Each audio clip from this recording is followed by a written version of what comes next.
Knicks family, what's poppin'? It's your boy. Good morning, ladies and gentlemen. I know by now you heard the news, but we're going to jump right into it. Last night, about, midnight or something like that, Shams kept all New York Knicks fans awake all night long till 4 o'clock in the morning, trying to figure out and see if a trade is going to go down. Ladies and gentlemen, he tweeted out last night, the Jazz and the Knicks have started discussions on a Donovan Mitchell trade. New York has Utah's focus currently among interested teams, ladies and gentlemen. I see my man Payback Carter said he don't want to get his hopes up. And I'm sure there's a lot of people that don't want to get their hopes up. But clearly, the New York Knicks and the Utah Jazz are in discussions for Donovan Mitchell. And I'm going to say this. I think these discussions have gone on. They've been going on for weeks, in my opinion. And the reason why I say that, ladies and gentlemen, is because a couple of days ago, the Utah Jazz, or reports came out that the Utah Jazz wanted 8 first-round draft picks. 8 first-round draft picks. And there's only one team that has 8 tradable first-round draft picks. And that's the New York Knicks. So that number wasn't arbitrary. They didn't just come out of the blue with a number. Right? They knew that the Knicks had this number of draft picks available for trade. And so that's the number that they came out with. And then, of course, you hear that the Knicks are not interested in trading R.J. Barrett. And I'm sure the Utah Jazz probably said, we also want R.J. Barrett. So these negotiations, ladies and gentlemen, I believe have been going on, even though the Utah Jazz said that they were not interested in moving Donovan Mitchell. I believe these negotiations have been going on. But now it's out to the public that they're having these negotiations, folks. And strap on your seatbelt, ladies and gentlemen. Strap on your seatbelt. There's a lot of people that are for it. I think most people are for it. There's some people that are against it, and everyone has their reasons why. All right, and we're going to break it down. We're going to talk about it. I want to get some your initial thoughts, and then I want to go to bring up bring up a graphic that shows how the Knicks have prepared for this very moment. Tony, what's popping with you, my brother? How you feeling? It's good, Sim. Good morning, chat. Yo, Black, it's time. Excitement, man. That's my initial reaction. We've been waiting for a moment like this. I don't think every Knicks fan is on the same page about it, but there's no denying he's gonna be the most talented player we've received since Melo. Right. And I think this time the trade won't be gutting the team. So we should have the best roster since probably before Melo. Going back to the Sprewell, Houston, Camby, that those days. Right. Assuming that, it actually happens, it would, be a pretty good roster. And I dare to say, if the Knicks are able to keep R.J. Barrett, Julius Randle, obviously they would have Jalen, Brunson, Mitchell Robinson, and they can keep some of their depth on the bench, which when you look at the way things, what Utah's looking to do, they've put it out there that all of their veterans are available for trade, right? This tells you that they're trying to break it all the way down and then build it back up. If the Knicks are able to swing a trade where they don't give up too many young players off the bench, this might be the most talented roster that Donovan Mitchell has played on as well. You know what I'm saying? When you look down that roster of the Utah Jazz players, even during their best season, the best player that he had on the team was like Mike Conley. I think Bogdanovich averaged 18 points a game too. You know what I'm saying? But this could very well be the best team that he's played on, the most talented team, let me say that he's had as well, if, it goes down that way. Isaiah, what's going on, man? What's going on, son? Initial thoughts. Hell no. Are you crazy? I said initial thoughts. Oh. I don't even know. No, hell no. That's Oh, here you go. Yeah. I'm gonna. I gotta do it because I don't even know. You know, all I want is your initial thoughts, but I'll do it just for the cause anyway. But go ahead. Nah. So, my initial thoughts when I heard the first 8-round picks. No, I'm good. It seems like a lot for Donovan Mitchell. I like him a lot. He's a great player. I don't know if he's going to be a superstar in this league, but he already is. I don't think he's a superstar. 24. But, he's been playing on a playoff team since he's been in the league, and this West was stacked, and he's averaging 24 points per game over the life of his career. I mean, I have my results. On a playoff team. I think the kid is a star. I have my result. He's a star, but I don't think he's a superstar. Superstars. I think he is. Agree to disagree. Superstars what? Go ahead. Superstars what? Top 10 player. Top 12 player to me. What else? They win in the playoffs. Of course, Donovan Mitchell's done great things, but he hasn't done anything on the playoff scales. And he's had he's had number one. He's had the number one seed in the Western final and he didn't do anything. There were plenty. Listen. He's 25 years old. He'll be 26 years old in September.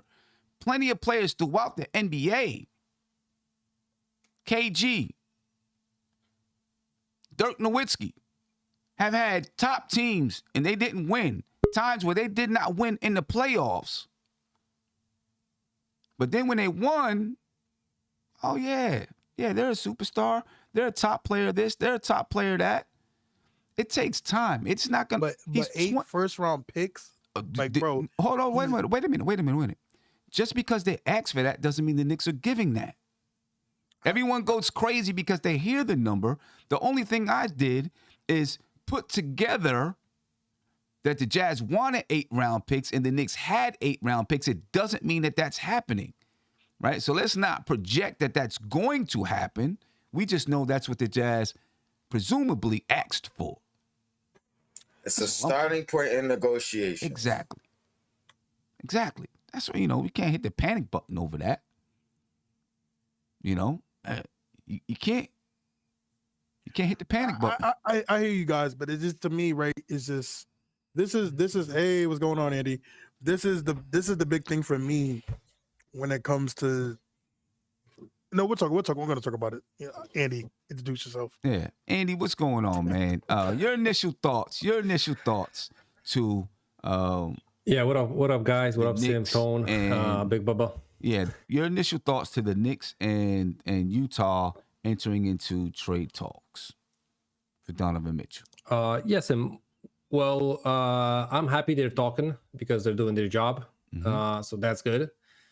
Listen, the amount that is rumored, the 8-round picks, I don't think Leon Rose, neither anyone else from the front office will bite that. That's an unbelievable price, and I think they wouldn't pull a trade for that number of picks. Nobody wants to be in the record book for that kind of a trade. So I think that would be the most picks traded, literally. Like that would. You would be in the stat book, right? So right. I don't think that's gonna happen. We know that the guys value their picks, and listen, for a fair package, I'm trading for Donovan Mitchell. He's still young, undersized maybe a little bit, but we saw him playing great games in the playoff series. Maybe not this past playoff season, I mean, but I think that was totally different circumstances. I don't think he was playing to his strengths, and I think he might have literally been checked out of the Jazz situation by that time. Yeah, it could be, and also, me and Tony looked at this last night, I believe. Donovan Mitchell has averaged throughout his time in the playoffs 28 points per game, 45% from the field, and like 37% from the three-point line. 28 points per game in the playoffs, right? How many times he got out the first round? Listen, every player in the NBA goes through their time when they have to battle and they have to learn how to win. It's not all on Donovan Mitchell. His team wasn't good enough. But if you have a player that's almost averaging 30 points per game in the playoffs, he's doing his job. It's not all on Donovan Mitchell. Come on. But hold on. But see, this is the thing, right? I know. But they also had a top 5 defense in the NBA. I don't even want to hear it. I don't even want to hear that. You're not even going to let me finish what I'm going to say? Go ahead. Yeah. I know what you're going to say. Here's the thing, right? Because people always complain about Rudy Gobert getting exposed in the playoffs, right? That was the big thing everybody talked about. Rudy Gobert always getting this. But who are the perimeter players that are getting by Donovan? These are the players that get in by Donovan Mitchell that makes Rudy Gobert have to take on those guys when you don't fight over screens, when you don't play defense on that side of the ball. And I'm just saying, this is just on the West. Again, right? When we get Donovan Mitchell, we're going to talk about it. This starts the motion of being a better team. And no, I'm not just talking about 2022. But again, the Celtics are not going nowhere. The Bucks are not going nowhere. The Heat are not going nowhere. These teams are not going to just get suddenly smaller or things like that to happen. This is why I'm getting at. The Utah Jazz did not lose because they had 2 6'1" guys back there. That's not why. They lost because they didn't have enough firepower. They didn't have enough firepower. They were one of the best defensive teams in the league. If you don't want to believe me, go look it up. They were one of the best defensive teams in the playoffs. Because of who? Because of the team. One player does not dictate the entire defense. Bro, hold on. No. Let me stop you. Rudy Gobert is playing center. That's not the only reason why their defense was good. It's a big crazy. Reason why, though. But it's crazy to think that he's the only reason when he does not guard a ball handler. He's a 4-time player of the year. Okay, he does not guard a ball handler. He does not guard a wing. They were a good defensive team. A top defensive team in the league. They didn't have enough to get it done. That's not all on one player. You know what I'm saying? Any other player, if he wasn't coming to the Knicks, I can almost guarantee it. I mean, we seen it today. I seen a tweet today. I forgot who put the tweet up. Right? Where the dude on ESPN was saying, if he goes to the Knicks, I think Tim Legler said it. If he goes to the Knicks, that's not enough to move the needle for them. If he goes to the Miami Heat, they're a championship contender for however many years. But why is that? The point I'm getting at. Because even though he'd be playing with another, he'd be playing with another. But guess what, though, Sam? They're going to have a great defender in Jimmy Butler. They're going to have a great defender in Bam Adebayo. Actually, they wouldn't have Bam Adebayo. They may not even have Bam Adebayo if that happened. So, there it is. Anyway, let me get to how the Knicks have actually prepared for this moment right here. Right? Because for all of the talk about the Knicks front office, right? For all of the talk about the Knicks front office and people upset with the things that they've done and et cetera, they've prepared for this moment. And I feel like they've had discussions all along with the Utah Jazz and maybe even known that something could be happening with the way that they prepared their draft picks, their salary cap, et cetera, et cetera. All right, so let's bring this over here and we'll continue this discussion. The Knicks have 8 tradable first-round picks available to them. Okay? In 2023, they have 4. They have their own pick. They have a pick from Dallas, which is top 10 protected. They have a pick from Detroit, which is top 18 protected. Then they have a pick from Washington, which is top 14 protected. In 2024, they have 1 pick. In 2025, they have 2. They have their own pick. And then they have a Milwaukee pick, which is top 4 protected. And then they have all of their picks from 2026 to 2030. Okay, now, if you trade your own picks, you cannot trade picks in consecutive years. You've got to trade them in alternating years, right? So if they traded their 2023 pick, they would not be able to trade their 2024 pick. If they traded their 2024 pick, they would not be able to trade their 2025 pick, so on and so forth. Now, they can trade picks that are not their own. So they could trade their Dallas pick, the Detroit pick, the Washington pick, and then still have their own 2023 pick. You get what I'm saying? So there are ways that the Knicks can manage these picks. And I'm not saying all 8 picks given to Utah, but let's say it's 5 or 6 manage the picks so that they still have picks available to them in the coming future. The Knicks also have between $5 and $6 million of available cap space to absorb some of Mitchell Robinson's salary. Okay, this can help the Knicks. It could help Utah, right? Because this means you can send out less players to bring Mitchell Robinson back. And it also means that Utah will bring back less money, which can help them shave some money off of their salary cap. All right, so if the Knicks bring in Donovan Mitchell at $30 million, because that's his salary for 2022, 2023, like $30.3 million, but they only send back 25 or 24, that's helping the Utah Jazz to save some salary for 2022, 2023. And when the team is breaking down the way that the Utah Jazz are breaking down at the very moment, you want to save as much salary cap space as possible. All right, the Knicks did that by waiving Taj Gibson. Okay. The Knicks also have 2 roster spots available to them at the moment. The Utah Jazz, after that trade with Rudy Gobert, they've got a lot of players on the roster at the moment. Okay, so for them to take back, 3 or 4 players, they've got to figure out how do they make that work. Well, you can structure this trade so that the Knicks also bring back 2 players. The Knicks may waive those players. They could keep them, whatever. But the Knicks also bring back players to help in the negotiations, to help the Utah Jazz manage the situation as well. So the Knicks did a pretty good job setting themselves up for this trade. It's almost like, Tony, they spent 2 months preparing for just this trade right here.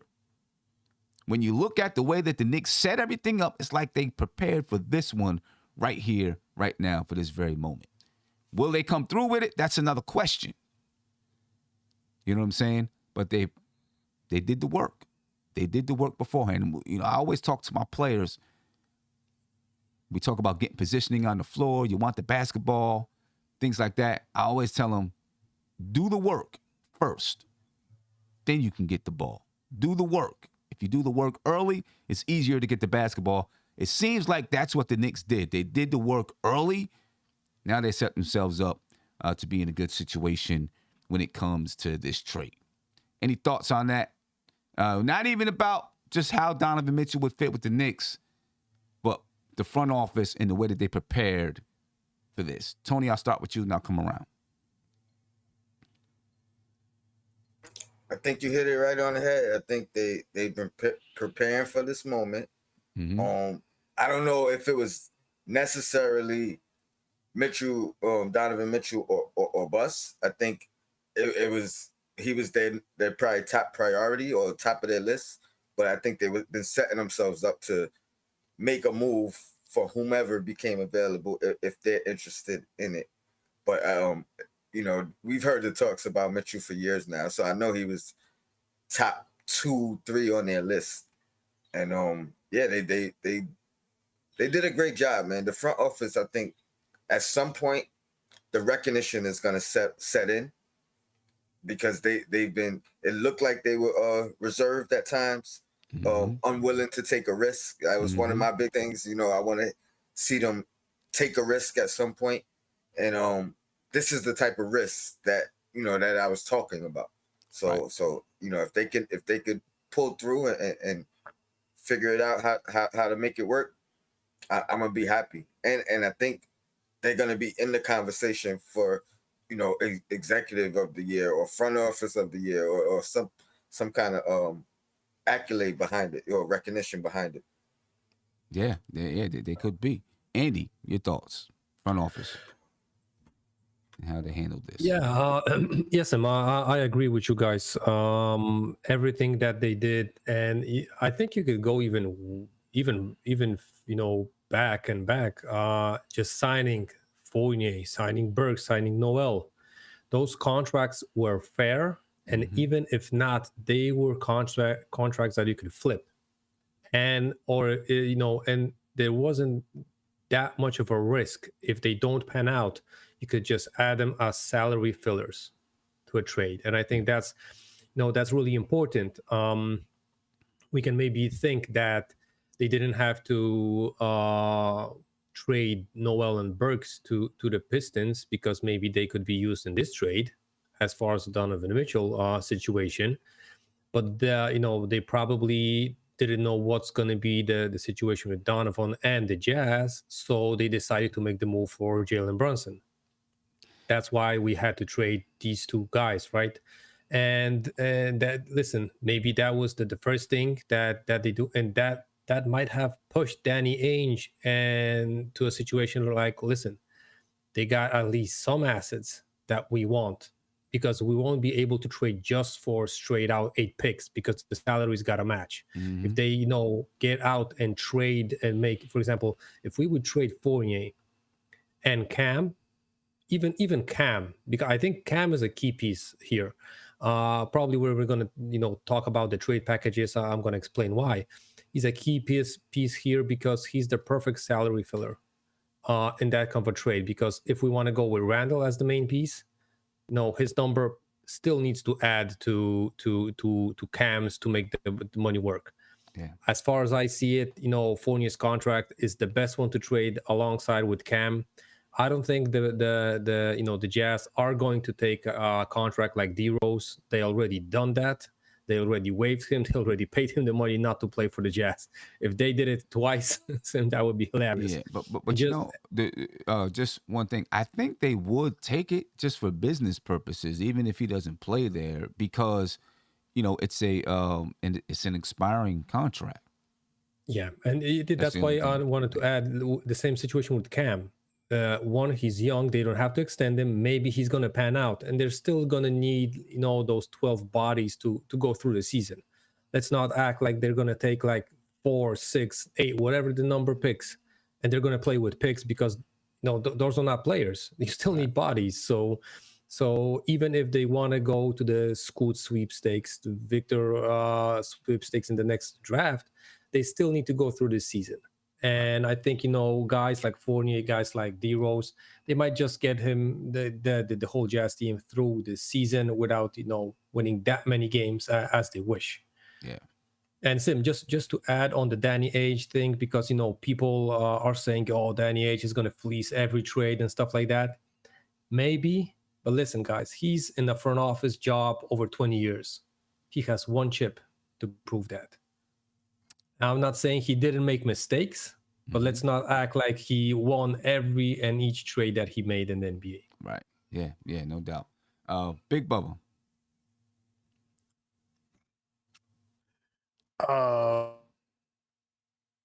Salary trade-wise, yes, they've done a great job. They've done an outstanding job. There's many times that we doubted them and people were complaining, but it does feel like they set everything up for this moment, and that's it. Okay, good job. Let me get to a couple of super chats here. True story. I'm gonna come back to you, Big Bubba. True story. He said teams were playing small against Utah because Gobert cannot guard outside the paint. Very true. Teams went small to bring him outside of the paint, which sometimes relegated him to the bench. And then Not Zay. Thank you for the super chat. He said, we made the 4th seed with Alfred Payton and Bullock. Bring Spider home in the East, and he will make us better. And he plays better in the playoffs. Bring Spider home. You know what? He had 1 year where he didn't play well in the playoffs, ladies and gentlemen. So, I don't want to make it, try to make it out that he's not been playing well in the playoffs. I'm going to read some stuff off to you about Donovan Mitchell in the playoffs, and then you let me know if he's played well in the playoffs or not. All right, so this is Donovan Mitchell and his playoff numbers. When he was a rookie, he averaged 24 points per game, 42% from the field, 31% from three. His second season in the NBA, he averaged 21 points per game. All right, didn't shoot well from three, okay from the field. His third year, 36 points per game in the playoffs, 53% from the field, 51% from three, right? 2020, 2021. That's the bubble year. 2020, 2021 is the bubble year, right? Because last year was 21, 22. And that was the year after the bubble year. In 2020, 2021, he averaged 32.3 points per game in the playoffs, shot 45% from the field, and shot 43% from three. All right? So let's not try to make it like it was the bubble that he averaged 36 points per game, because he averaged 32 points per game in the bubble. All right? Last year, he averaged 25 points per game on what's considered a bad playoff outing for him. 40% from the field, only 21% from the three-point line, right? But he's been doing it in the playoffs, ladies and gentlemen. He's been doing it in the playoffs. I'm not going to sit and say he's the reason why the Utah Jazz did not make it. How was his defense? Whatever. You know what I'm saying? He's not the reason why. I just asked how was his defense. Isaiah, listen, for as far as the defense goes, Isaiah, you can really see that he checked out the last playoffs. He literally checked out the last playoffs. He wouldn't, I think he knew that he doesn't want to play with the Jazz, knowing the animosity he has with Rudy Gobert. I think he was literally letting guys pass him so they can go at Rudy. You could see it.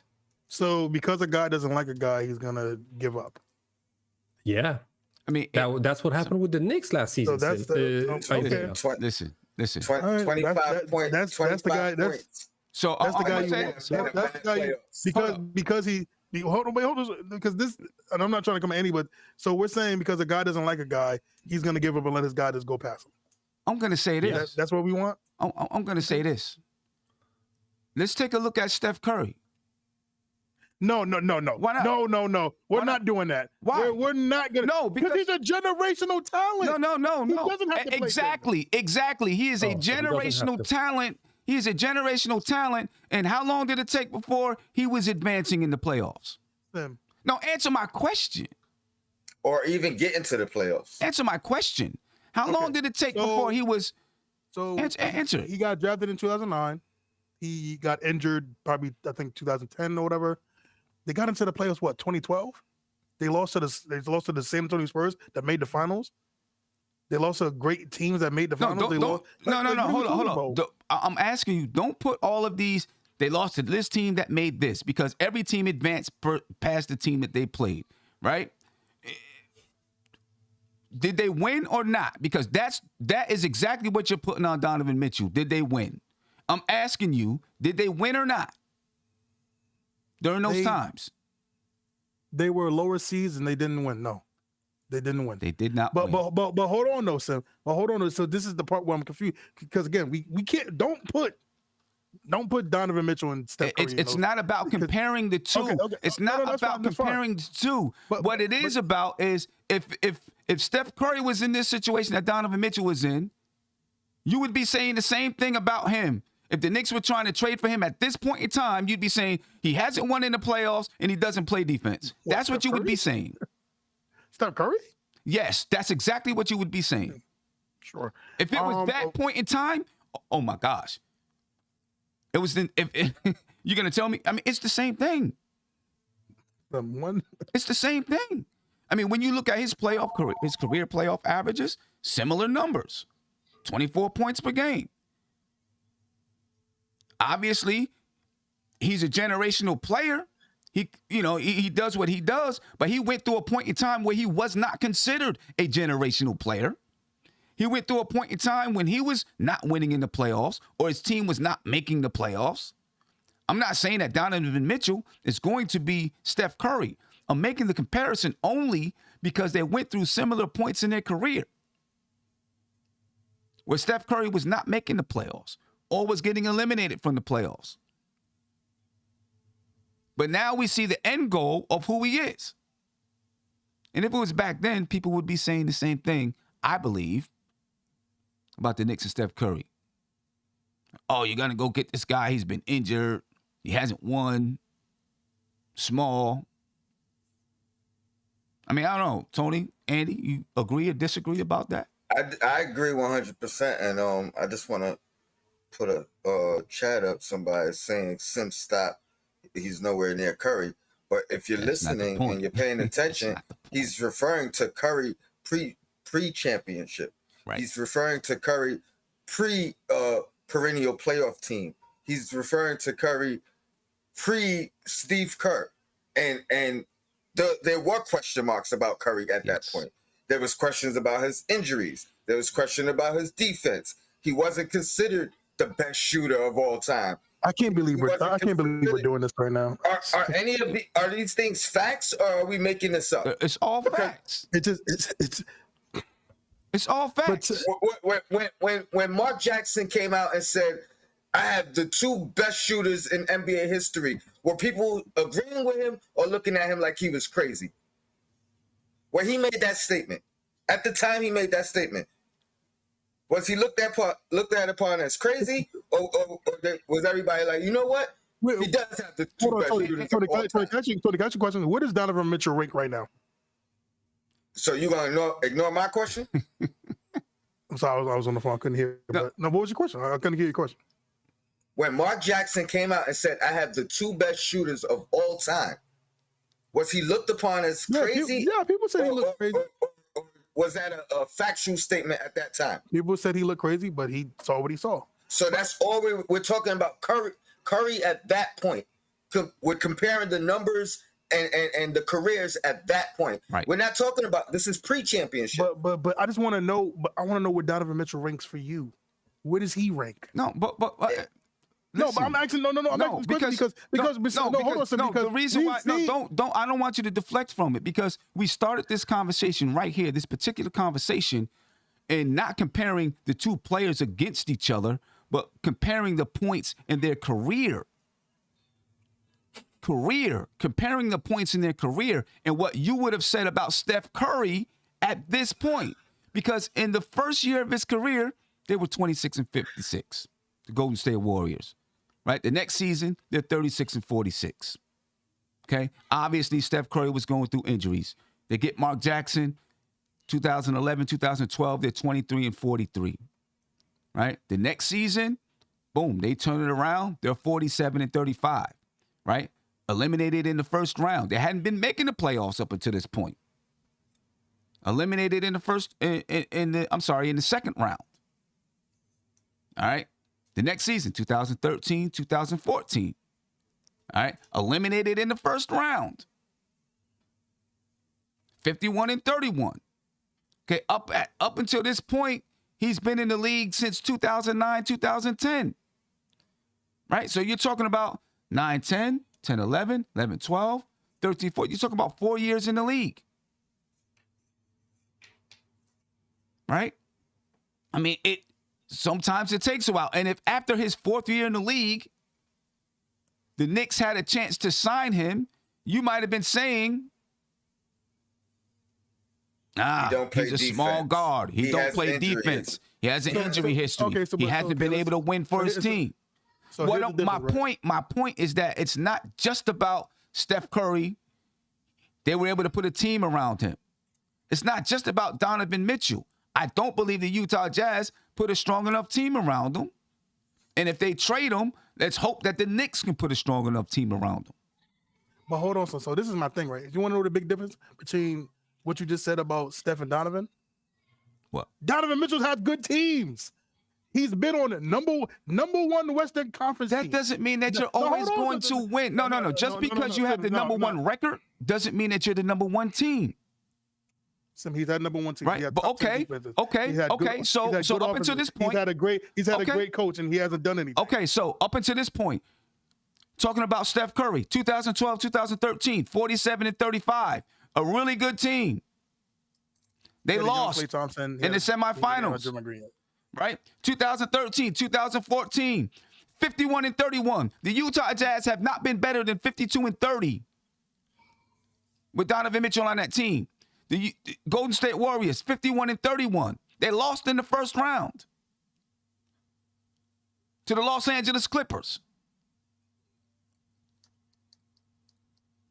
Similar story. Teams that were good did not make it over the top. And if Steph Curry was available at this point, you would have said he can't win. He can't win. That's all I'm saying. That's where I'm comparing the two careers and why I always think when people put it all on one guy, oh, Donovan Mitchell hasn't gotten out of the first round. This guy hasn't got. There was a point in time. There was a point in time when Chris Paul didn't get out of the first round or couldn't get out of the second round. I just believe you add talent. You add talent. But the problem is, though, Sim, this is my thing, right? Is that first, let's be clear. They weren't blaming Donovan Mitchell when you are. They lost. I'm not saying they are. I'm saying no. I'm just saying people weren't blaming Donovan Mitchell.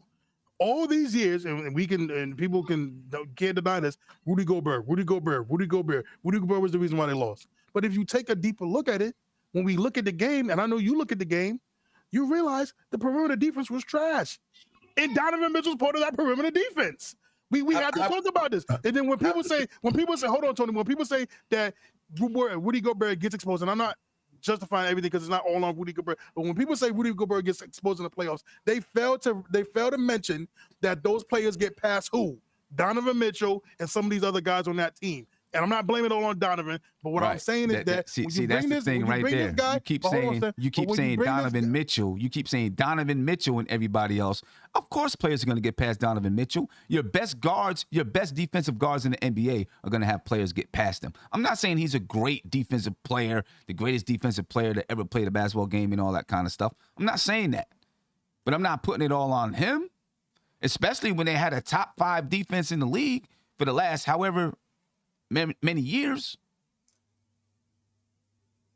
They have. And if you're gonna paint a picture, paint the whole picture. Let's not act like Gobert had to be taken off the court at the end of games because other teams figured out a way to neutralize his defense. Let's not act like Donovan Mitchell wasn't holding the brunt of the scoring load. Maybe if he didn't have to do all of the scoring, that he could focus a little bit more on defense and not have to sacrifice somewhere.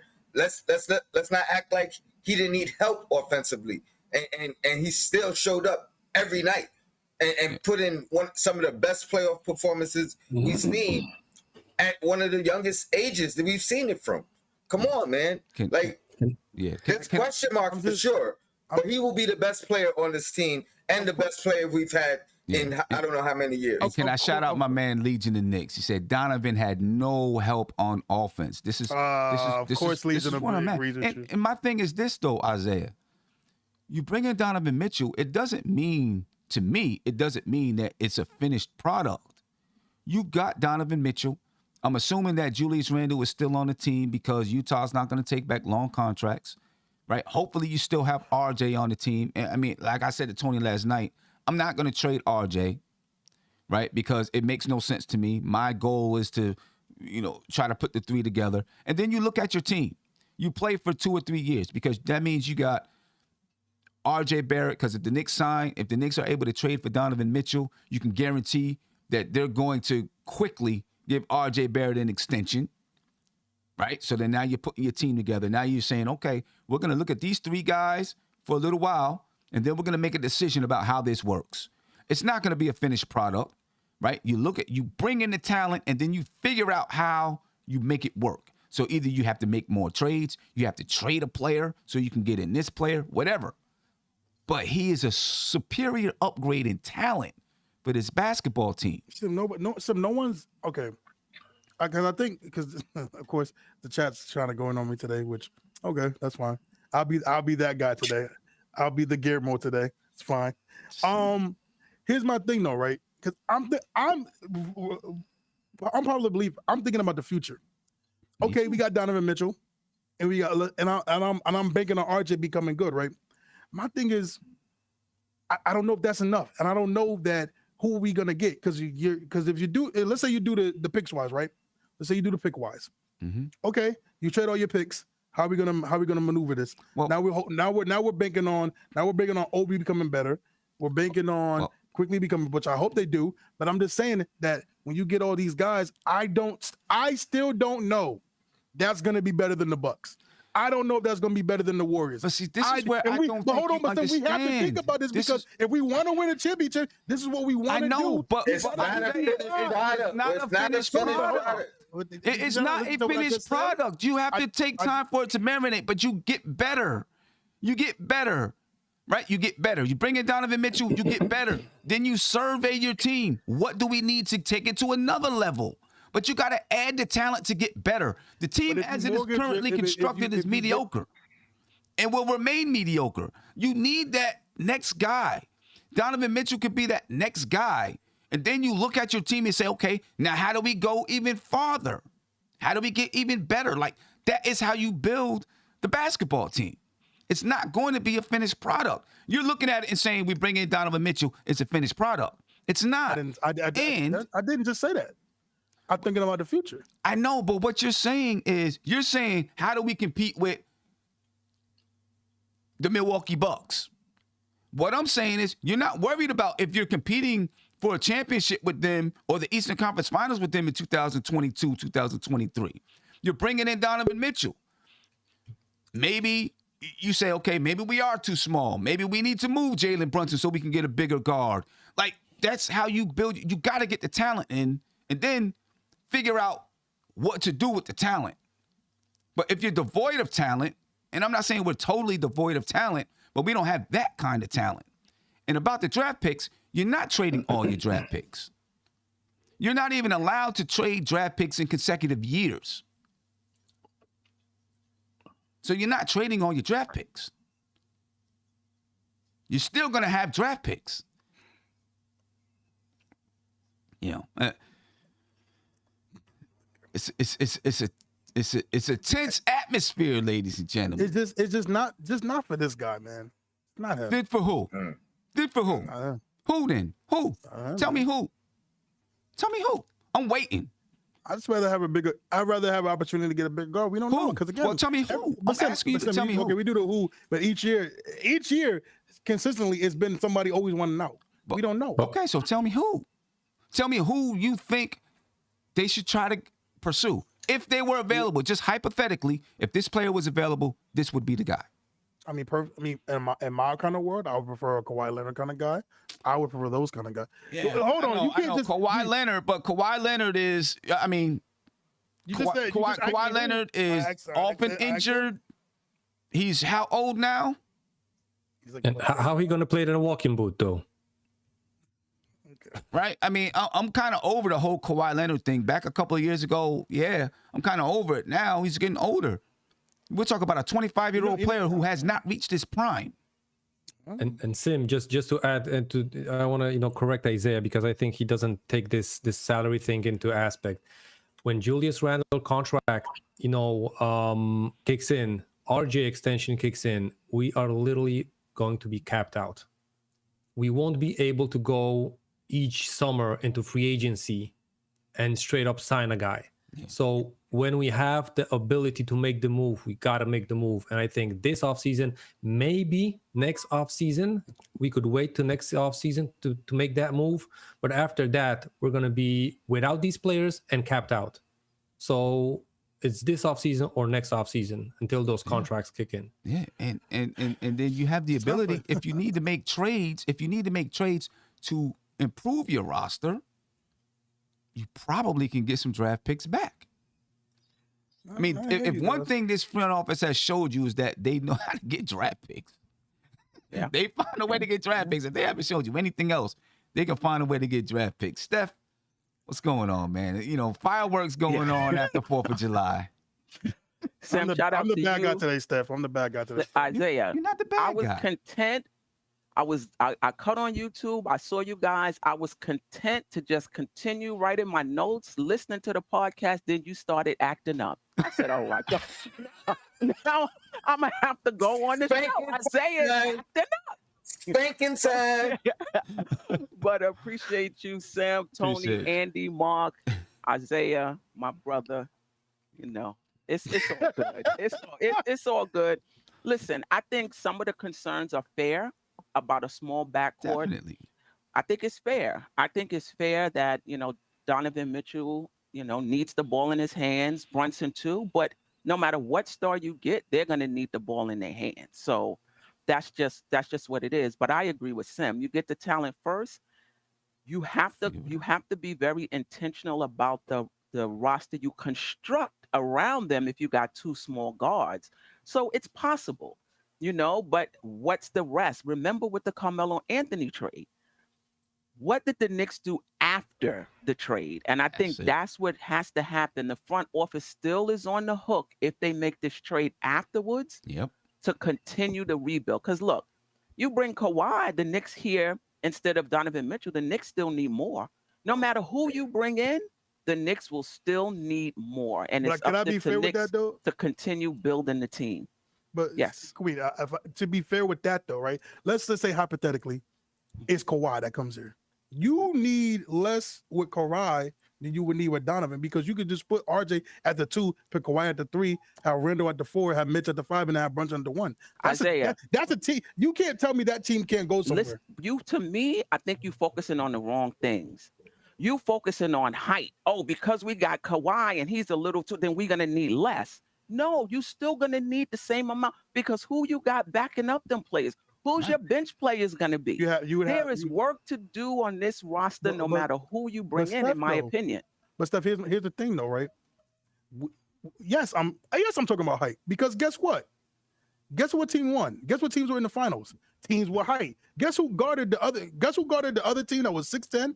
Yep. A 6'8" Andrew Wiggins, and he stopped a 6'10" Jason Tatum, and he was the second main reason why they won the NBA championship. That's fair. That's real. And these teams I'm not arguing about the height, Isaiah. I'm not arguing that the Knicks. But what I'm saying is it's not impossible. I'm saying that they have to construct the roster a certain way. You're focusing mostly on height, is what I'm saying. I get it. It's a fair point, but it's not a deal breaker in my opinion. No, because to me, like I'm keep saying, it's not going to be a finished product. You bring in the players. Now you survey your team and you figure out what do you need to get better. And by the way, Isaiah's talking about bringing in Kawhi Leonard, $42.4 million in 2022-2023, $45.6 million in 23-24, and then a team option for $48.7 million for a guy that you don't even know is going to play. That's, and you're talking about Donovan Mitchell. He won a championship, and people thought he was the best player like 2 years ago. Yeah, 2 years ago. 2 years ago was a lot of time in the NBA. No one ever thought Donovan Mitchell was the best player. And I can almost get. He's 25 years old. Kawhi at 25 though. Right. At 25? Yeah, it was Kawhi at 25.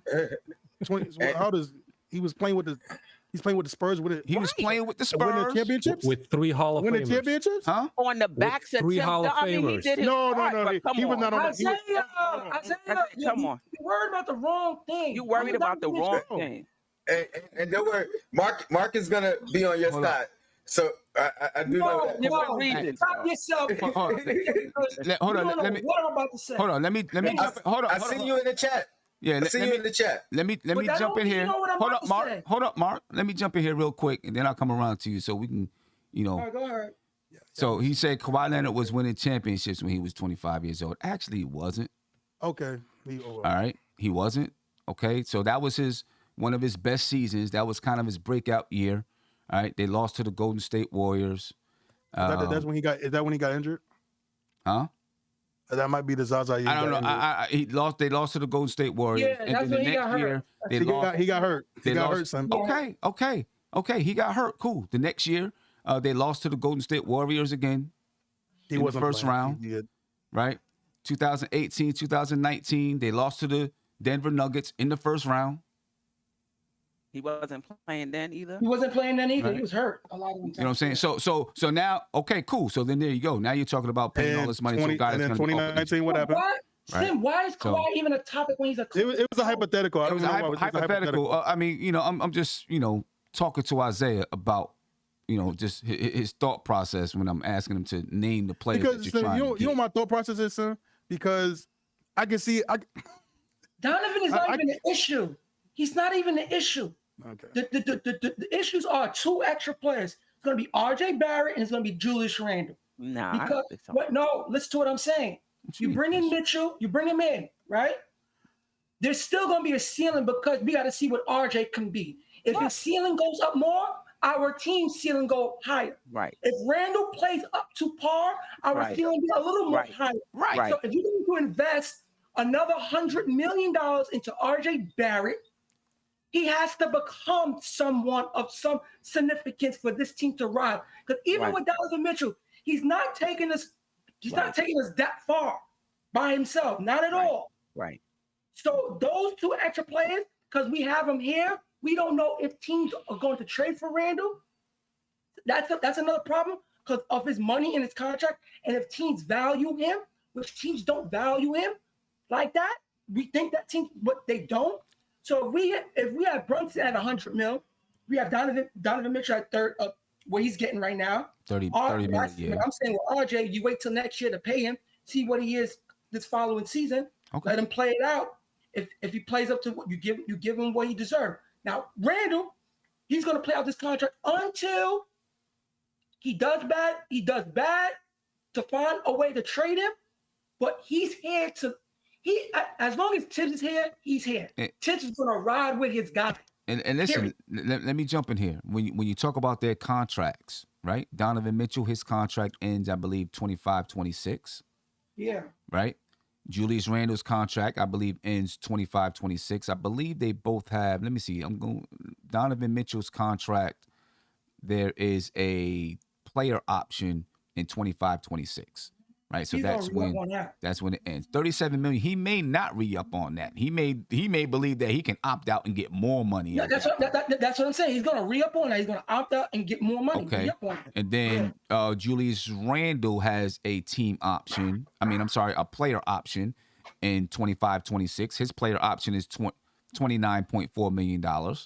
Right, and then Jalen Brunson has a player option in 25-26. His player option is $24.9 million. Right. So when you're looking at it, if you're able to bring in Donovan Mitchell and you still got Julius Randle, of course you're going to have Jalen Brunson.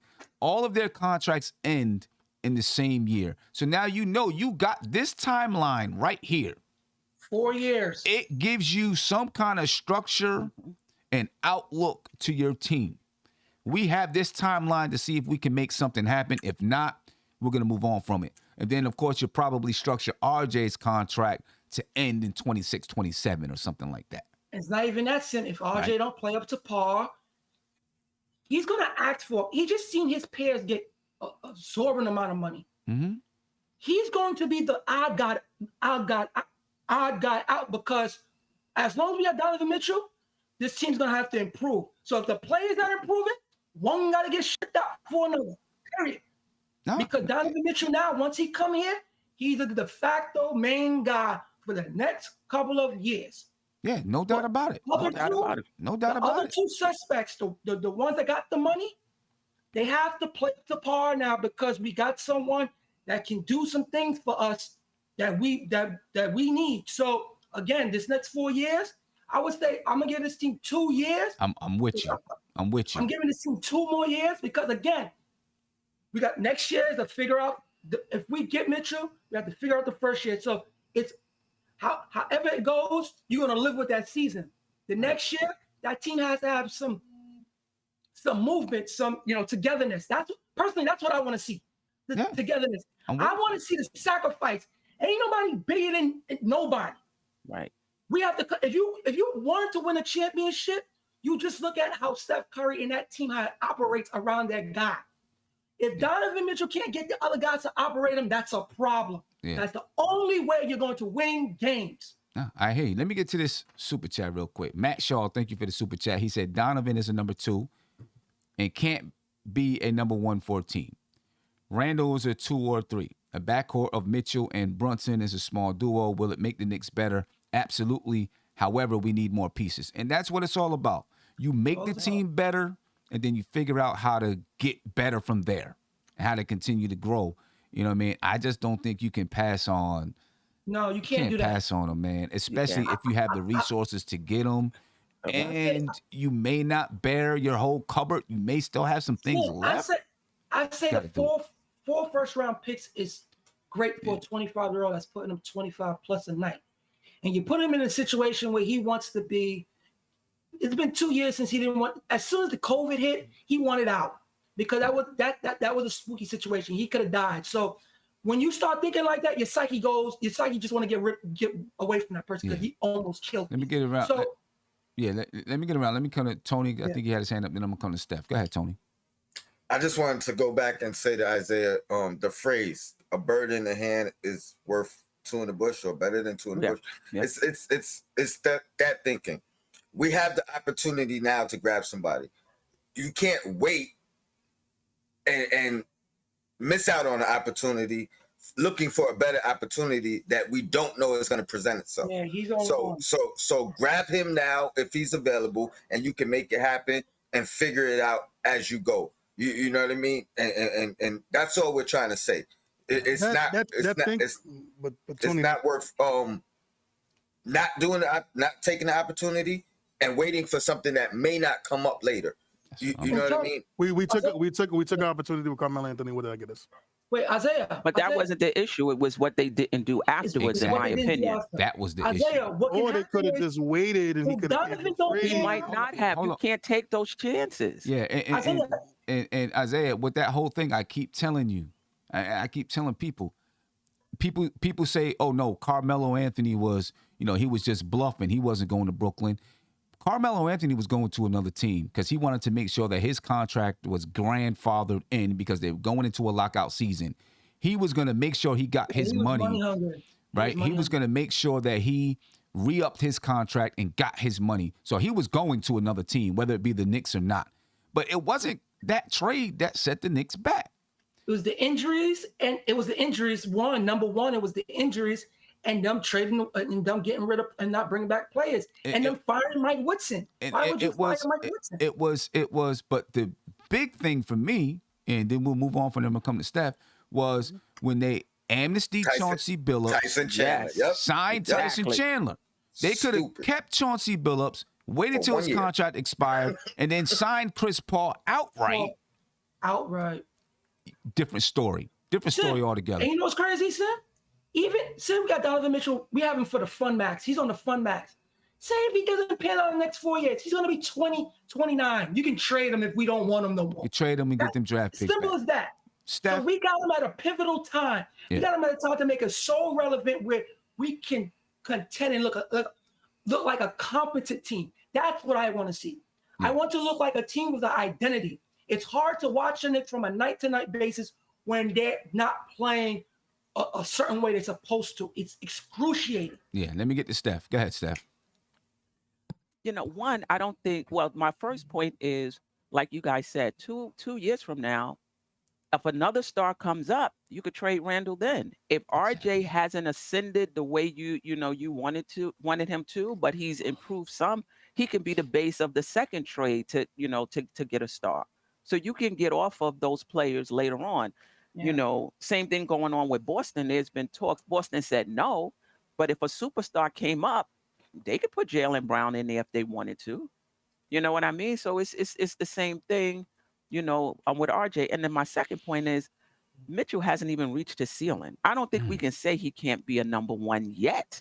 He hasn't reached his he's just entering into his prime. So I don't think he's a finished product. I think there's another level. Yeah. One thing I just worry about him is his passing. He has to elevate that because he's a one-man ball show. Yeah, but you know what? But we're having a guy like Jalen Brunson on the floor. Jalen Brunson can be that guy that, kind of handles the ball, and you can let Donovan Mitchell just score, if that's the way the team works. Obviously, they would have to figure it out. But in my opinion, you take the chance and you figure it out. So like I said, RJ, like I told people, his role is become Luol Deng, serviceable and consistent. That's it.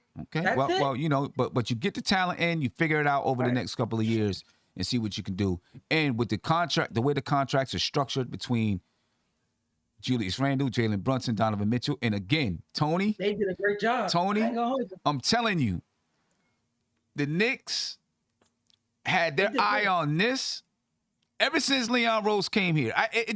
When I look at the way the contracts are structured, when I look at the way that they maneuvered, draft picks and the salary cap, and now they got 2 roster spots available to help take some players from Utah because they, they made that trade with, for Rudy Gobert.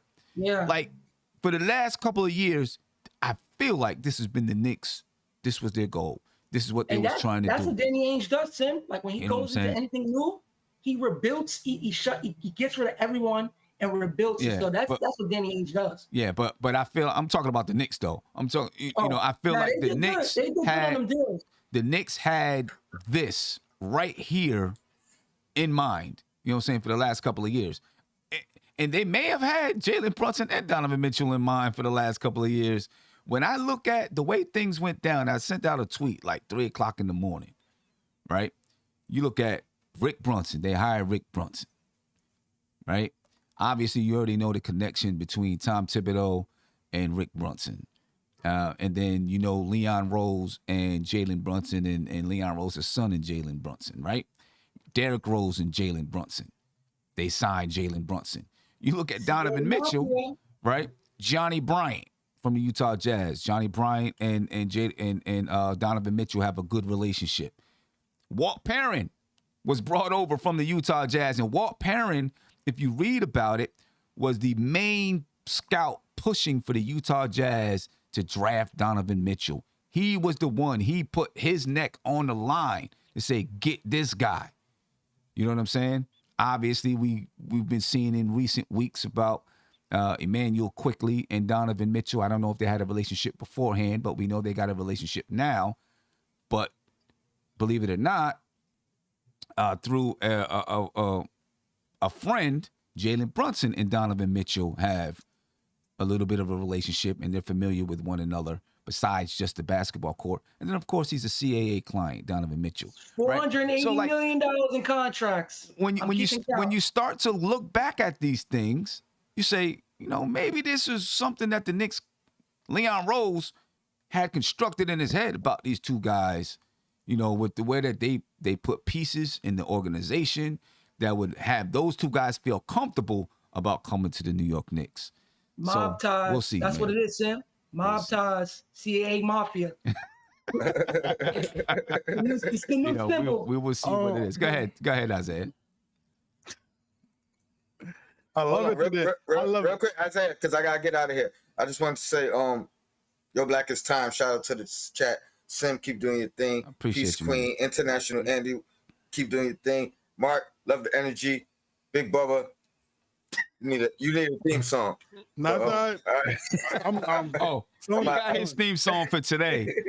That's his theme song for today for sure. Tony, man, I love the energy, man. I love being the hill today. It's all good. I love it. You wasn't in the hill, bro. You wasn't in the hill, but bro. I mean, we're not even talking about trading RJ, and you still upset. Yeah. Bro, because okay, Steph. I was. It's okay. It's just for me, right? Again, I'm gonna keep saying it. It's just I don't believe in small backcourts. They haven't proven to me that they won. Okay. Again, we had a prime example of small backcourts with Dame and CJ for years, and they didn't do anything. So was it because of them or the rest of the roster, though? That's what I'm saying. They made it to the Western Conference Finals. Wasn't you cramming for Jalen Brunson? I didn't think I was gonna get Donovan two again. I'm cool with I was cool with Jalen Brunson being the one. I'm cool with that. I'm fine. I don't have no problem. My point guard being 6 feet or 6'1". I don't have the problem with that. I have a problem when my starting shooting guard is 6'1" in the Eastern Conference when the top teams are just big, and then they're just a big lineups. Those I want to, but that's my thing is that. But my thing is I'm trying to get a championship. That's what I don't think you can't be looking at trying to get a championship. You're going to pass on a star player. If you're not a top 7 guy, we're not getting a top 7 guys, and those top 7 guys take you to the promised land. Okay? Yeah. If you're not a top 7 guy in the league, if you ain't the Steph, if you ain't Giannis, you ain't the LeBrons, the ADs, or the KDs, we're not going anywhere. You're gonna have two. You have to have 2 of those guys to make it. Yeah. To get Donovan Mitchell, that's breaking into the top 20 at 25 for this Knicks team. Because there's no one that's going to come here. You have to look at it as that. He's the only viable young option at this point of time that we can get and put him here while we have Julius Randle. You want to go through another season to see Julius Randle with the ball in his hand and him and Brunson struggling when we can have someone that can help us offensively get to the rack and get easy points? It's just adding to the pudding. Okay? We have time. This team has time. We're not going anywhere. Even if we didn't have. But Mark, but you can say that. But Mark, you can say the same thing about the Celtics. The Celtics have 20. No. Hold on. The Celtics have 20. The Celtics have 24 and 25 years already on their contracts, already locked up, still delivered, and they are consistently going to be going to the NBA Finals. Okay, I get it. Those were draft picks that they hit on. We didn't have that luxury. We got to trade for ours. 4 years to make it to the finals, and it was. And now they're here, and now they got the taste, and they know what it takes. But listen, no matter. Hold up, Mark. Relax. No matter who you bring to the team, Isaiah, the Celtics are going to be there.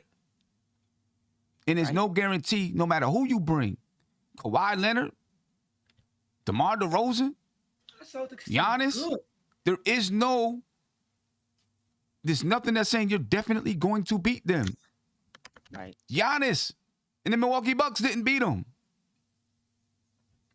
Right? There's nothing saying that you're going to beat them just because you bring in one of these guys. They're going to be. They're going to be there.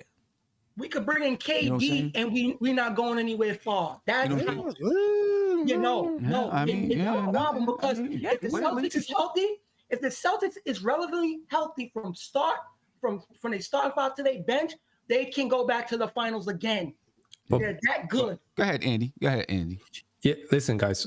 Two things. One, we don't have to build a team versus the Celtics. We don't have to build a team versus the Nets. We don't have to build a team versus the Heat. Those guys might play in the first round versus each other, and we ain't even going to meet those guys in the playoffs. Right. Andy, but you're going to face one of them, though. You're going to. But listen, you're going to face one of them. Exactly. Teams can be totally different.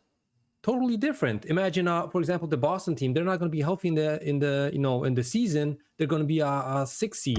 But Andy, they might eliminate the best team in the before they get to play versus you in the playoffs. Andy, I fully understand that. See, I think the notion that what's going on, if people don't understand where I'm coming from, is that I'm not worried about the offense. If Donovan Mitchell and Jalen Brunson's here, I'm not worried. I think we have a top 10 offense or top 12 offense. First. We'll be a top 12 offense. My whole thing, and this is the thing where I'm getting at, is defense. Because these are teams that are winning the championships. Top 10 defensive teams are winning the championship. Switchable. And we were number 9. Well, hold on, but I'm saying, Andy, switchable. When you guys get switched on to these players, when you can switch from the point guard to the small forward, this is where I'm coming from about us going somewhere in the playoffs and us doing something is when we have switchable. Because hold on, we got to really think about this. We're hoping our best lineup, theoretically, is Jalen Brunson, Donovan Mitchell, RJ, Randle, and Mitch. That's what we're thinking, that we want to be our best lineup when we go into the playoffs, right? So when we face these teams like the Milwaukee Bucks and the 76ers and the Celtics, when we switch. Who does the 76ers have at the 1 and the 2? Maxey and Harden. Now they got better, Queen. James Harden and Tyrese Maxey. Okay, guys. Okay. Isaiah, let me help you out. But let me finish before I say that. Is that I'm saying when you have a 1 and 2 that's 6'1", you can tell me all day long, yes, we know Donovan Mitchell has a 6'10" wingspan. Yes, we know Jalen Brunson's going to try hard on defense. Yes, we can say all these things. But when it comes down to it, you can't teach height. You can't teach skill. And neither could the Utah Jazz. Neither could the Utah Jazz because they had 2 6'1" guards. And they had a top 5 defense in the league. Let me get to the super chat. He would look like Steph in the playoffs when he was guarding Tatum. They couldn't do nothing with him. Yeah, okay. Cool. Let me get to this. Dwayne, thank you for the super chat. He said, Isaiah is right. Everyone else is drunk on D. Mitchell being some divine hometown plan. Wrong time to trade the kids. Let them cook for 1 more year. I'm going to say this. You're not trading all the kids, and he would be one of your kids. That's right. He'd be the best one off the bunch. You know, people keep on saying you're trading all of your young players and forgetting that Donovan Mitchell is 25 years old. He would be one of your young guys out there. And then also, Sam, it's a net positive. Like when we brought Kemba in, I'm like, Kemba's not going to play any defense. But you know what? If he put up 17, 18 points, for us, it'll be a net positive. Right. Donovan Mitchell, he can also if he's not playing great defense, he gonna put up the points to offset it. I think we're gonna be fine. There's different ways you could trap. You could do stunts. There's different things you can do to help. It's not gonna be straight up anyway. You got to figure out. But it's not gonna be straight up, Steph. But I'm saying, Isaiah, you're right. You're right. It's a fair point, but it's not enough. Because Steph, you know what's gonna happen, Steph? You know what's gonna happen? Because if we go to the playoffs, right, and we get, and I'm not hypothetically, we get cooked on defense. We're all gonna be complaining about we don't have this. When I said this today, and everybody gonna be like, "Oh, we cried about defense." But that's I'm gonna hear people cry about it. But Isaiah, it's not. Hold on. When I'm saying it, hold on. Cause Mark, you gotta let people finish first. All right. Oh, my bad. Frank Corona, he said Isaiah is thinking way too short term. This is what I'm trying to get across to you, Isaiah. It's not about winning championships next season. After 2 years, you can move Brunson and get a bigger guard if that's what you need to do. You know what I'm saying? Or Mitchell if that's what you need to do. Whatever it is. The fact is, you're bringing in the talent, and then you can make moves later. You hope that we can trade. You hope we can trade Brunson. That's what we're hoping. We're just hoping. Okay. I don't think people are understanding where I'm coming from, because I'm not. We understand. We just disagree. We understand. But I'm saying, but defensive wise, we can't help that. Isaiah, the better your offense is, the less your defense has to be. But hold on. Yes, Steph, that's perfectly fine. But what I've seen in the playoffs, what I've seen in the championship game, and no, I'm not saying that it's going to win the championship, is that defense prevails. Over all that offensive crap that they do, defense prevails. Top 10 defenses win championships. Let me tell you something. And so does good offense. Randle don't play elite defense. RJ don't play elite defense. That whole starting five don't play significant defense. It's not just Donovan. It's from Randle. It's from RJ. Doesn't that build my case even more then? That if we're gonna have to be team, we're hoping that so Mark, you just answered my question. So if we're adding Donovan Mitchell, who's okay, let's say he's a decent defender, and RJ's not a good defender, and Randle's defender, so what are we doing then? We're just wasting our time. Listen, the Knicks had a top 11 defense last season, and they didn't even play. They didn't even play that great of defense. They had a top 11 defense, and offensively is where the Knicks were really struggling. Right, 28th. Yeah, terrible. Something like that. Terrible offensively. And you know what's so funny? That defense didn't look like 11 either. So for them to be 11, that's kind of crazy to me. Yeah. So Brandon Guest, thank you for the super chat. He said, if nobody else can come close to our offer, why must we pay full price? Leon wouldn't have been a lead agent if he weren't a good negotiator. I'll wait. I'm going to say this. You know, the more you don't, I don't know what full price is, and I'm sure the Knicks and the Utah will be negotiating, right? But you got to outbid the closest person next to you, the closest team next to you. You know what I mean? And I can tell you what, Pat Riley, he's not going to care about, I don't think he's going to care about if he has to give up 8 draft picks. I'm going to be honest with you. He will go find draft picks from other teams to get them to Utah. Mm-hmm. You know what I'm saying? And that's what Leon Rose has done and is probably going to continue to try to do. You know, find other teams' draft picks to send over there, which they've already done. And guess who's the perfect team for that? So Oklahoma City. Yeah. You know what I mean? So anyway, ladies and gentlemen, we can see, you know, we're going to be in the next couple of days are going to be explosive. And you're going to hear a lot of conversations like this. Oh, man. You know what I'm saying? Going across the board. You know what I mean? It's going to be explosive, man. But I'm going to head up out of here. All right. I do want to go around and get the last word from everybody. So, you know, just don't talk until we come around to you. Okay? All right. You get your chance for your last word. And then we can head up out of here. Andy, your last words on the situation, man. Yes, and my last words, I want to give out my trade package for Donovan Mitchell. Yeah, because maybe this is where maybe Isaiah can open his eyes and maybe he's going to be cool with me trading for Donovan Mitchell. For me, I'm giving up Fournier. I'm giving up one of 2, Cam or D-Rose. If it's necessary to give up Grimes, I'm cool. And then it's going to be like 4 first-round picks. Maybe a pick swap here and there, but 4 first-round picks. It can be even the Knicks picks because I'm thinking that we should be so much better that our picks is going to be late 20s. So it's not going to hurt us that much as we think, right? Why so, Sim? Because I want to, I was thinking about the situation that the Jazz have. Why are they not wanting a Julius Randle or even IQ or Obi? Because they want to have as much picks as possible to do the whole rebuild from scratch. If you give them IQ and Obi, cool, they're going to be a nice tandem. But in a year or two, you're going to have to extend them and pay them. And then your window is already open. You got to try to build a team around those two guys, right? And I don't think those guys are franchise players, cornerstones, however you want to call them. So if I'm Danny Ainge, I want as many picks as possible until I hit that franchise player in the draft, and then I start gathering assets around that player. That's why I think, he would expect, like a guy like Fournier, because his contract is going to end after this season or after next one, and you got the option. The Cam, the same situation. Right. He's going to get you through the next season. You don't have to, pick up the option.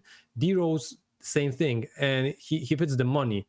If they would like to dump a guy like a Clarkson, Conley, maybe Conley the worst from those three guys, or Bogdanovich, then you add all three, Fournier, Cam, and D-Rose to make the money work. Yeah. And then you're basically set up. Right.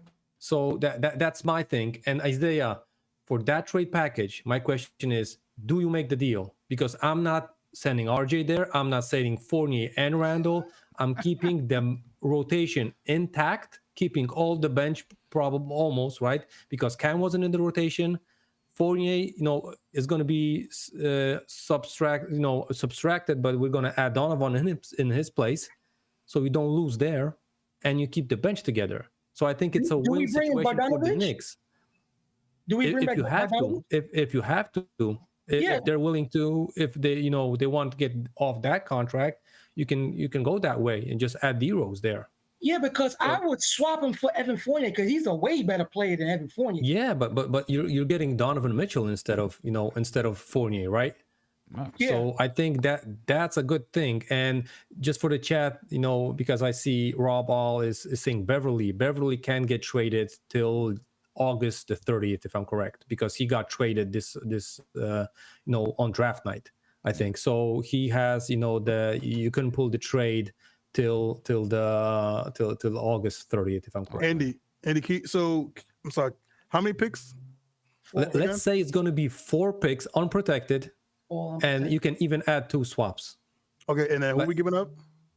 Fournier, Cam, or D-Rose. And if you need a McBride, you can slip him in. But I don't think that's fair. I like that. That's not bad. No. But your point wasn't. Why would you want 40 minutes of time?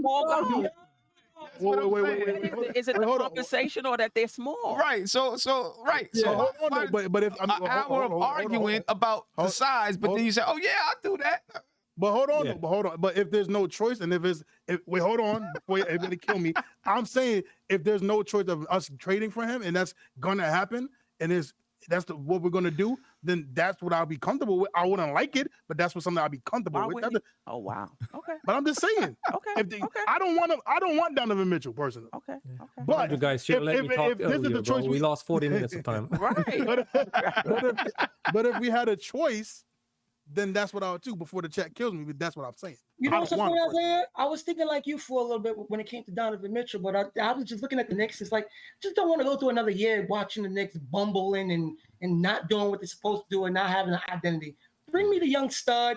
Let's have him for 4 more years. If he don't pan out, we trade him. We pack him up. That's it. All right, I'm gonna take that as your last words, Big Bubba. Your last words. No. No, I'm asking you for your last words right now. I'm taking for Mark. I'm taking that as his last words. Your last words, Big Bubba.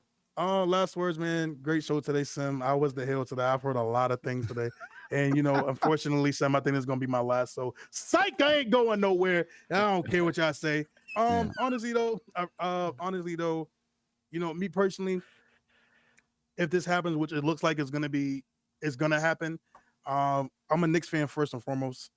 I'm not a Players fan. If he's here, I'm going to support him. I'm not going to like it because I feel like I know what's going to happen. but we never know. Again, defensive-wise, because if we do get Donovan, we will be a playoff team. We will be a playoff team, and we will make the playoffs. Mhm. I just think defensively is not the best choice with Brunson and Donovan. Offensively, we'll be good. Again, hopefully RJ clicks and all these other guys click, because I just want us to get us on the road to being a contender and us to get a championship. And for me, I'm just really big on that. For us to be a contender, we have to get over the hurdle of those teams that are looking to take a championship. And I just believe size-wise, it would be better to have more size than to have smaller guards. That's just my opinion on how to win a championship. But again, I will welcome Donovan Mitchell with open arms. He's from Connecticut. He is. And, I'll be happy. So I'm cool. All right, so let me ask you one last question before I get to Steph and her last words. One last question. Right? You are double the size of me. Right? You're just about double the size of me. I wouldn't say, hold on. I wouldn't say double. How tall are you? I'm 6'1", 6'1". Huh? Like 6'1". Ain't about 6'2". Yeah, hey, thank you. Right? I take that. I'm 5'10" and a half. Didn't matter on the court. Please. What was the score? 16-6? Well, first of all, wait, hold on. See, It didn't matter. It didn't matter. I gotta pull the card now. I didn't want to ever use this card because I love you, Sam. I play football. Just want to make that very clear. So skill matters. There we go. Thank you. That's all I gotta say. That's all I gotta say. Skill matters, right? Skill. That's all I gotta say. But you can't teach height though. You can't, but you can teach skill. Right. Kevin Knox was tall, though. Kevin Knox was tall. Right. Exactly. No, we're not bringing up Kevin Knox. We're not doing that. But no. But look, Sim, hold on, no. But Sim, I know you gotta go. I would not like it, but we get it. Let me get to Steph, because Sim, hold on. I want to say this, Sim. Man. I want to say one more thing before Steph go. If it happens in the playoffs and we get killed defensively, I want everybody that's been trolling me today to give me an apology, and I want this pin. But you know what? If that does happen, I would want to know what the hell is the coaching staff doing. that's what I'm saying. You know you got two small guards. What's the plan? What's the rotation? How did you construct this roster? Right. What was your defensive scheme coming in? Come on. That's what I'm saying. It's not like they dropped them on the team right before the playoffs. Right. I'm just saying, Right. Steph. I'm just saying. But anyway, go ahead, fire Steph. show, Sim. I may go on later tonight around 6. I'm gonna play. I will be there, Steph.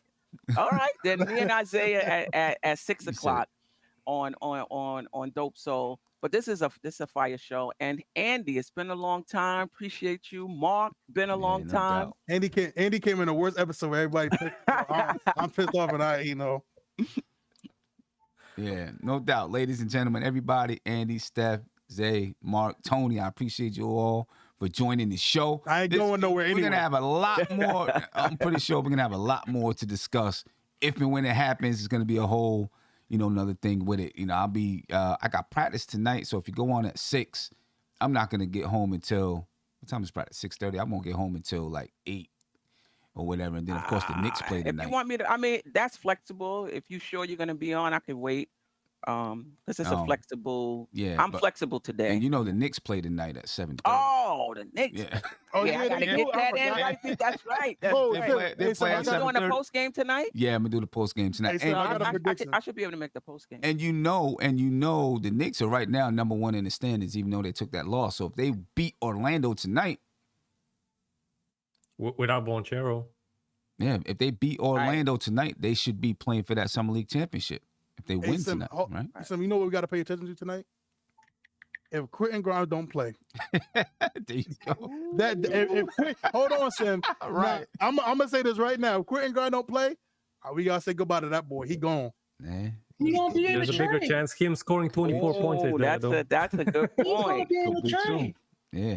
Ladies and gentlemen, we appreciate your time. Out of here, ladies and gentlemen. Be peaceful. I'm not going anywhere anyway, bye. This is NBK, nothing but Knicks. When Sim passed the assist, you know that it's #1 show that breaks down the game. If you can't play defense, stay out my way. Dribble the ball, come down the lane. 5 seconds on the shot clock, who gon' win us the game?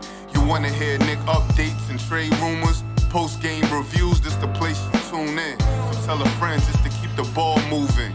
Like the page if you feeling the movement. Every game we coming to win. Give us a sob like a player that came off the bench. This is NBK, nothing but Knicks.